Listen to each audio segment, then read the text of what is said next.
Hi everyone, it's Christina from the DIYmommy.com, and today I want to show you how I put all new vinyl plank flooring in our camper. Today's video is a collab with one of my favorite YouTubers, and that's Alicia English, and she is going to be sharing some of her DIY RV update today as well. So after you watch my video, make sure to pop on over to her channel. I will leave a link to it somewhere up here and down in that description box below. Alicia and her husband have been renovating a vintage RV and have been doing a fantastic job of chronicling that journey. Plus, she shares so many trash to treasure DIYs, home decor ideas, budget-friendly DIYs, and you are going to love her channel. I've been sharing an update every week or so on our RV that we have been renovating, and this week I'm going to show you how I replaced all of the flooring. You might remember in a previous video that I was considering keeping the carpet. Think if I left the carpet and the current lino in here, a lot of you hated that idea. And as soon as I started ripping it out, I knew that replacing it was ultimately the best decision. Now let's get started. So I've decided to completely remove the one dinette bench that I kept, just in case I wanted to reuse it, because I was playing around with SketchUp and came up with what I think is a much better layout for the dining area here in the camper. And I'm hoping the plan is that I'm gonna DIY my own L-shaped bench there. So today I'm gonna rip out everything. I'm gonna throw out the dinette bench. I'm gonna rip out the carpet, I hope. So let's see how it goes.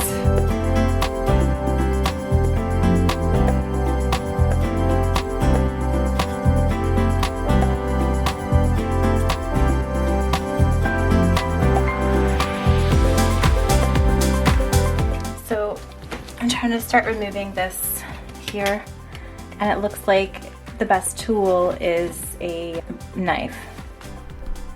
I'm using this utility knife to loosen up the edges of the carpet away from the RV walls. It was stuck a little bit underneath the walls, but once I started loosening it up with a knife, it was actually easier than I thought to remove it from the camper floor. There were also a few staples in here, so I just had to remove the carpet, kind of yank it away from the staples, and then I used some pliers to remove all of the remaining staples, which weren't actually that many, probably only about 3 dozen staples for this whole area of the RV pullout. I also had to be really careful removing everything around this electrical box right here. The stairs to the bedroom portion of the RV had some carpet on them as well, and they were a little more tricky to remove than the entire pullout, so I just had to work away with a knife and just pull really hard, and there were actually a ton of staples here that I had to remove as well. How gross this is. This is why I want to remove the carpet. I am so glad I removed this carpet, you guys. Not to diss the previous owners, but truly, anyone who has carpet in their RV, no matter how clean you are, would have all of this dirt and all of this dust and everything underneath the carpet. So I removed all the carpet. I removed as much of the lino as I could. The rest was glued down very well. Then I grabbed this luxury vinyl plank. This is from Costco, and I researched a lot, and this was my favorite one. It was around $2.50 a square foot Canadian. I will leave a link to it in the description box below. I am using LePage PL Premium Construction Glue, and I'm also using Crud Cutter Cleaner to clean my floors. I basically cleaned my floors as I went because I didn't want to dirty them up with my shoes after I cleaned everything, so I used Crud Cutter to clean and degrease the floor. And then I took a vinyl plank, I kind of dry fit it to make sure I liked it. Didn't like this one, so put down another one. When you're laying down vinyl plank, just kind of look at all the patterns to make sure you like where they're going, and if you're using the same piece over again, you want to make sure all the patterns are varied. Also, when I was laying down this particular piece, I had some dried glue on the previous row, so I just took my craft knife and I took that away so that I wanted to make sure this piece butt up nicely with the previous piece. Then I took this PL construction glue and essentially just put it in a wavy line all the way across the vinyl plank. Now, don't forget that I am not a professional floor layer of any kind. I'm a DIYer just like you. This is how I'm installing the vinyl plank, but certainly if you are curious and want to consult a professional before you do that, go ahead and do that. This is just the way that I installed it, and I was really happy with it in the end. So I put the glue on, I would put the vinyl plank down. Now these are actually very easy to cut. You can just use a utility knife and score it a few times. I'm using my hard edge ruler with a grid on it to make sure my cut is nice and straight. And after the vinyl plank is scored, you can just bend it and it will snap just like this if you want to cut any pieces. If you want to do any more cuts where you're doing like an L-shaped notch out of it, you can again just score it, use a hard edge ruler, and then score it vertically the other way, and kind of work away at any sorts of cuts you want, just like this. So very easy, you don't need power tools to cut vinyl plank. And again, I'm just dry fitting my piece and then putting the wave of PL construction glue on the back, placing it down, and then I sort of push it with my hands and place it in with my feet. This glue does take a little while to dry, so you have some time to move it around and make sure that it's butted up nicely against the previous row. So I often did use my feet to kind of push everything in place. Now for the pull out section, this was my biggest challenge. It had a sort of this tarp-like material on it. So I cut this away as much as I possibly could, but I kept the staples on it just because it seemed like it protected the edges of the pull out section and made it work smoothly. I washed it all down with a degreaser. And then I took some vinyl plank and I overlapped it approximately 1 inch over the edge of the pullout. Here I'm just gluing it with my construction glue and I'm placing it over top of that edge. And I wanted it to overlap just slightly because I wanted to cover up that black trim, that black plastic trim underneath. And I found the perfect product to trim it out, and I'll show you that in a little bit. So once I put that edge piece and it was overlapped the inch, I was able to put all of the rest of the pieces on here. I did use various construction items as weights in this process to weigh down my pieces as they were drying because it was a little bit uneven in some parts. And again, I'm vacuuming and cleaning as I go.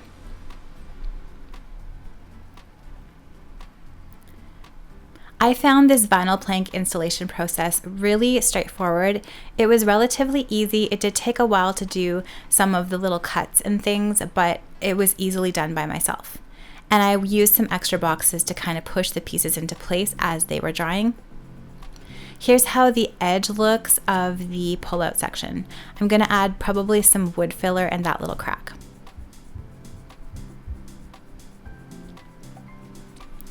Again, I'm just gluing, laying everything down, pushing it in with my feet. And if you're doing this, don't forget to stagger the pieces so that you don't have all of the seams in a similar spot. And again, cutting it is very simple with a knife to score it. And don't forget to take out any dried glue spots so that everything fits nicely together. And often what you can do when you're laying plank like this is you can take the piece that you cut off, the last piece you lay down in a row, and use it for the first piece in the next row, and that's going to help you have a nice staggered pattern.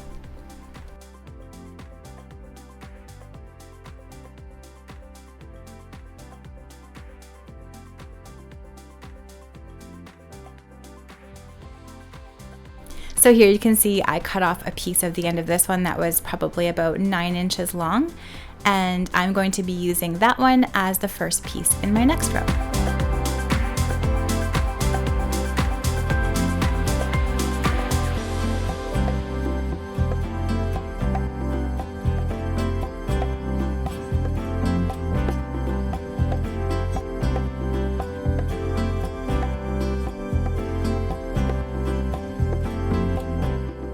Then at the very end of the pullout here, I had to cut these tiny little 2-inch wide strips.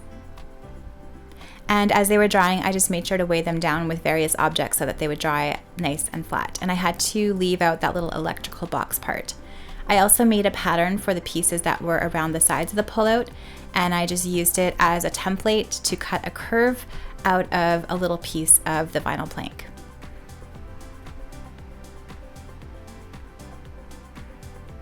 This I found at Home Depot, and it actually was not even related to the Costco product that I bought. I just eyeballed it online. I bought it curbside, and I was so lucky that it matched my flooring so perfectly. It's a reducer trim piece that reduces flooring down a 1/2 inch, and I thought this would be perfect to use on the edge of my pull-out piece to give it a nice finished look. So I'm just putting some of that PL construction glue on the edge of it, and then I'm pushing it firmly into that pull-out side section. I used 2 of these. They were about $40 Canadian each, so a little pricey.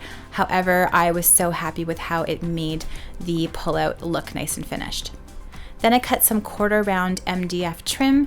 I cut it at various different angles to make sure that it was miter cornered, and I used that as sort of a little baseboard around the whole perimeter of the camper to give the flooring to the wall transition a nice look. I'm just using my small 7.5 inch miter saw to cut that trim. I had to really think upside down, inside out to think about which angles I had to cut to make this all work and have those beautiful mitered corners.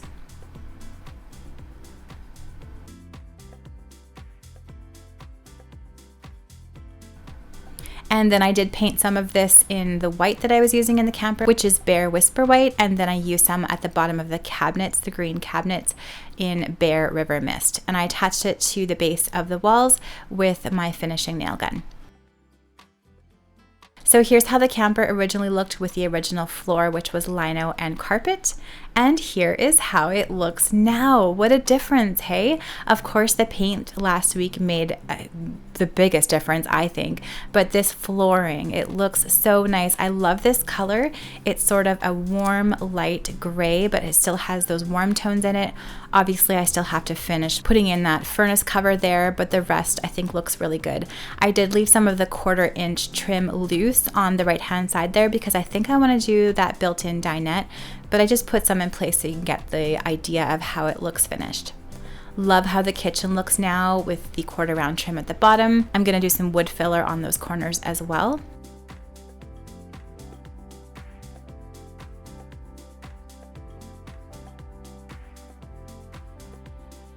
And look at how the slide goes in. So here is how the slide looks coming in. It works perfectly. The transition is nice and smooth. All that glue has held the trim on the end of it nicely. And then here is how the edges on either side look. Like I said, do want to add a little bit of wood filler in that corner, but I think otherwise it looks nice and finished. Here's how the slide looks going out. And then next I have to do something with this side of the main area. So I think I have an idea for this entertainment system. So check that out hopefully next week. Plus I want to do something with these original lights and do some sort of interesting DIY. Also, here's a sneak peek at some of the furniture I got. I did get a few items, and one of them were this pair of pink velvet and gold legged chairs. So glam.